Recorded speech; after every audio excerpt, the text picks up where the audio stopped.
But first, the humble battery. Last year, the UK used more than 680 million of these little tubes of power. But how do they actually work? These cases are for the standard AA battery. But what else do you need to make one? A battery consists of a case, a positive pole, a negative pole, a base plate, and a pin to allow the electricity to flow around the circuit. It's hard to believe that a small tube with a sticker on it powers so many household devices.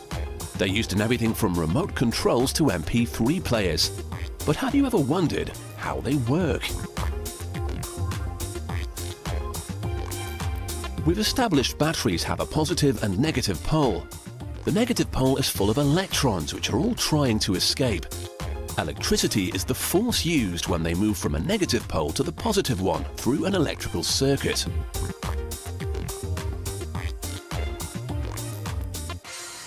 The materials used to make the positive pole are manganese dioxide and graphite. You might be familiar with graphite as it's used to make the pencil. The positively charged mixture works by absorbing electrons that pass into it. It gets pressed into rings which are then inserted into each battery case. The more that can be put into each battery, the longer that battery will last. The mixture is loaded into the top of the machine here, and once it's compressed, the rings are then loaded into each battery as it passes below. For the battery to work, the positive and negative poles must be kept apart. A rubber-like material is rolled up and used to create the internal barrier that does this. This high-speed machine then inserts each individual roll into the batteries, which are already lined with graphite. To show you how it works, we've had to have the machine stopped. The lining is highlighted here in red. As the batteries come out of the machine, they've slowed just enough so you can see the white lining in each case. Like yin and yang, a battery is made up of two opposites. They have both a positive pole and a negative one.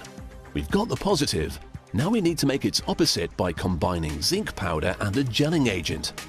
The mix is very toxic though, so a machine is used to minimize human contact. The combination creates this gloopy substance, which is a negatively charged gel.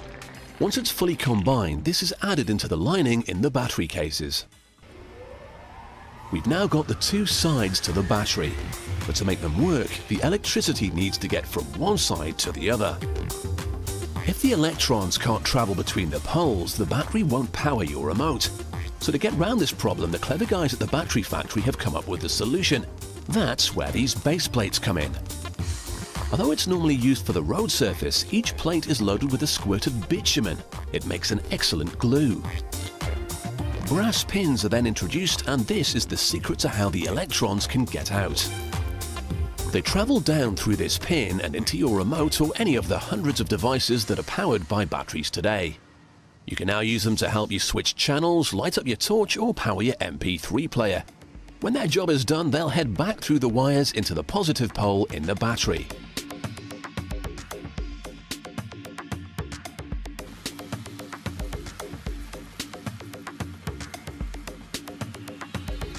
Once they've been assembled, the plates and pins are fed into this machine, and a hydraulic press squeezes them into the waiting case.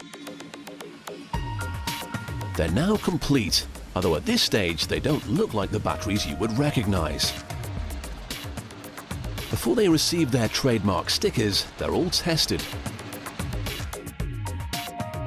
If the battery's lining is damaged, then it short circuits and won't give out any power.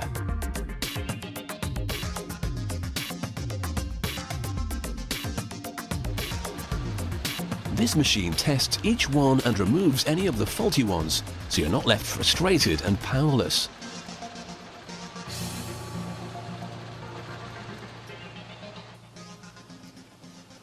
Rolls of stickers are loaded up and attached to the batteries. And now they're complete. So next time you're crashed out on the couch with the remote control, spare a thought for the electrons that are saving you from getting up.